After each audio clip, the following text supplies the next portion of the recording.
మనకి దేవాలయాలు ఉన్నాయో వాటికి సంబంధించిన దేవతా విగ్రహాలు కానీ వాటిని ఉత్సవ విగ్రహాలు ఏవో పెడతారు వాళ్ళు. అవి తీసుకొచ్చి ప్రభల కింద తయారు చేస్తారు. ఆ వాటికి కూడా అసలు ఆ ముహూర్తాలు ఉంటాయి. ఫెస్టివల్ వెనక ఏంటమ్మా అంటే ఆంతర్యం అవి ఏముంది? గ్రామాలు అవన్నీ వాటికి కూడా పంటలకు సంబంధించే. అవి ఓకే. కూడా అంటే దాని వెనక సస్యశ్యామలంగా. ఏమైనా స్టోరీ అంటే లాంటిదేమైనా స్టోరీ అంటే అదే పంటలు సస్యశ్యామలంగా ఓకే. పండడానికి హ్మ్. సంక్రాంతిదంతా కూడా పండగలు సస్యశ్యామలంగా పండడానికి. అది ఏమిటి అంటే ప్రభల మీద ఈ యొక్క విగ్రహాన్ని తీసుకుని వచ్చి ప్రతి ఏ ఏ ఊరి నుంచి ఆ ఊరికి విగ్రహాలన్నీ తీసుకుని వస్తారు. అంటే హ్మ్. వాళ్ళ యొక్క అవును. గ్రామాల నుంచి తీసుకుని వచ్చి ఇవన్నీ కలిపి ఒక చోటుకి చేరుస్తారు. అంటే ఒక తోటలోకి చేరుస్తారు. ఓ చుట్టుపక్కల ఒక 10 గ్రామాల నుంచి ఎంతో ఉంటాయి. అవి తీసుకొనొచ్చి అక్కడ చేసి అక్కడ ఉత్సవంలా చేసుకుంటారు. హ్మ్. అలాగే ఎలా తీసుకొస్తారు అంటే తీసుకొచ్చేటప్పుడు కూడా కౌసికల్లోంచి అంటే కాలవల్లోంచి పంట పొలాల్లోంచి తొక్కుకుంటూ హ్మ్. పంట తీసుకొనొస్తారు. పొలాల మధ్యలో నుంచి మధ్యలోంచి వస్తారు. ఆ! తొక్కుకుంటూ ప్రభను తీసుకొనొస్తారు. ఎందుకంటే అలా ఆ ప్రభ అలా తీసుకొచ్చి రావడం వల్ల ఆ సంవత్సరం వాళ్ళకి పంట బాగా పండుతుంది ఓకే. అని ఒక నమ్మకం. హ్మ్. మనకి. అందుకని చూడండి మనకి దీనికి ఉదాహరణగా చెప్పాలంటే చూడండి మనకి ఈ బాలాపూర్ గణేషులు లడ్డూలు లడ్డు. మనకి లడ్డూలు హ్మ్. వేలం వేస్తూ అవును. ఉంటారు. బాగా మన గణపతి కలిసొస్తది. ఆ! హ్మ్. ఆ లడ్డూలని ఏం చేస్తారు కొంతమంది పంట పంట పొలాల్లో పొలాల్లో వేస్తారు. వేస్తూ ఉంటారు. ఇదొక రకమైన మనకి నమ్మకం. అలాగే ఈ యొక్క ప్రబల తీర్థానికి కూడా ఇలా వచ్చి 2 ఇందులో ఆంతర్యం ఏంటంటే ఎక్కడెక్కడ వాళ్ళు కూడా కలుస్తారు. ఓకే. మనకి పండగల యొక్క ఆంతర్యం ఏమిటి అంటే నిత్య జీవితంలో ఎవరి గోలలో వాళ్ళు పడిపోతూ అవును. ఉంటారు.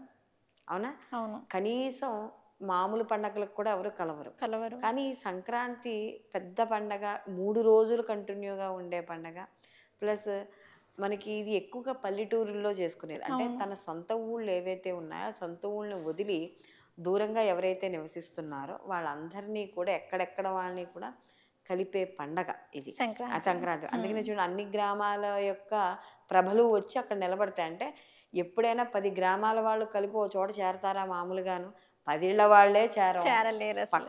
పక్కనున్న వాళ్ళే చేరం. అలాంటి 10 గ్రామాల ప్రజలు వచ్చి ఒక చోట ప్రబల తీర్థం చేసుకుంటున్నాము అంటే అది ఏమిటి అంటే ఒకళ్ళకొకళ్ళ మనకి కమ్యూనికేషన్ మనకి చేసేవేంటంటే మన యొక్క మైత్రి గాని, మన యొక్క బంధుత్వాలు గాని, మన యొక్క స్నేహాలు గాని అవన్నీ నిలబడ్డానికి, గట్టిపడ్డానికి ఇవన్నీ చేసే పండగల్లో వీటిల్లో ఒక ఆంతర్యం ఇది. అలాగే మనకి కనుమ రోజు కాకైనా కదలదు అని అవును. చెప్తారు. సామెత చెప్తుంటారు. సామెత కనుమ చెప్పుకుంటూ రోజు ఉంటారు. కాకైనా కదలదు అని జెప్పేసని పెద్దలు. అవును. హ్మ్. ఎందుకంటే సంక్రాంతి పండగకి వెళ్ళిన తర్వాత కనుమ రోజు మనకి ఏవైతే ఊరు వెళ్ళాలనుకుంటున్నారో వాళ్ళు కదలొద్దంటారు. హ్మ్. ఎందుకు అంటే మనకి ప్రతి పండగ అయిన తర్వాత గానీ, ఇంట్లో ఏదైనా విశేషంగా ఉన్నప్పుడు మనకి గ్రామ దేవతలకి నివేదన చేయడం గానీ, గ్రామ దేవతలకి సంబంధించిన పూజ గానీ ఇలాంటివి ఉంటూ ఉంటాయి మనకి. హ్మ్. అయితే కనుమ రోజు ఎందుకు కదలొద్దు అంటారంటే మనకి గ్రామ దేవతల యొక్క దాని గురించి మనం ఏం చేస్తామంటే గ్రామ పొలిమేరల్లో బలి ఇవ్వడం అనేది జరుగుతుంది. బలి అంటే దేన్నో హ్మ్. చంపడం కాదు. అవునవునవును. అంటే ఫెస్టివల్స్ ఫె టైమ్‌లోనో అలా అదే ఇస్తుంటారు కదా! ఏ జీవిని హ్మ్. చంపరు బలి అంటే. ఒక అన్నాన్ని గాని, లేకపోతే ఒక ధారని పోస్తారు. హ్మ్. అంటే చూడండి మనకి చల్ల పోస్తామంటారు తెలుసా? అవును. ఆ! తెలుసు. మనకిప్పుడు అయ్యప్ప స్వామి మాల వేసుకొని ఎవరైనా వెళ్తున్నా, లేకపోతే ఏదైనా మనకి పైన అమ్మవారిని అమ్మవారిని పెట్టుకొని పెట్టుకున్నప్పుడు వస్తూ గూడా ఇట్లా ఉంటారు. పోస్తుంటారు. అలాగే హ్మ్. పల్లకీల్లో స్వామివారిని ఈ ఊరేగింపు చేసే ధనుర్మాసం టైంలో అప్పుడు కూడా. మోసుకొని వస్తుంటారు. వచ్చినప్పుడు ఒక నీటిలో కాస్త పసుపు, మజ్జిగ చుక్క, వేపమండ ఇలాంటివి వేసి నీరు పోస్తూ ఉంటాం హ్మ్. చల్లదనానికి. అలాంటి నీరు పోస్తారు గ్రామ పొలిమేరల్లో.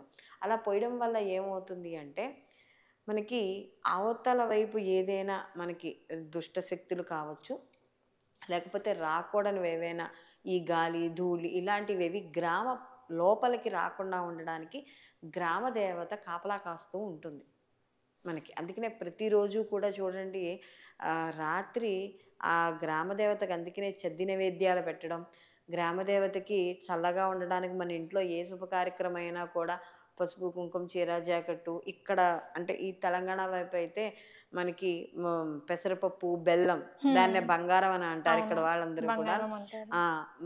పెసరపప్పు, బెల్లము, గాజులు ఇవన్నీ కూడా సమర్పిస్తారు. ఎందుకంటే పెసరపప్పు కడుపు చలవ. హ్మ్. కాబట్టి చల్లగా చూడమని పానకం కూడా చూడండి మనకి ఈ చివరికి మనకి రాముల వారి కళ్యాణం కళ్యాణంలో అప్పుడు పానకం పానకం చేస్తాం. ఇస్తారు. అలాగే మనం శనివారాలు వెంకటేశ్వర స్వామికి దీపారాధనలు చేసుకున్నప్పుడు కూడా వడపప్పు, చనివిడి, పానకం అని చెప్తాం. ఈ 3 కంపల్సరీగా మనం వాడడం అనేది ఉంటూ ఉంటుంది. అంటే చలవ అంటే చల్లగా రక్షించే తల్లి ఆవిడ మనని. అందుకనే మనకి కాశీ లాంటి ప్రాంతాల్లో కూడా చూసినప్పుడు కాశీకి గ్రామ దేవత వారాహీదేవి. అవును. ఆ వరాహి అమ్మవారు.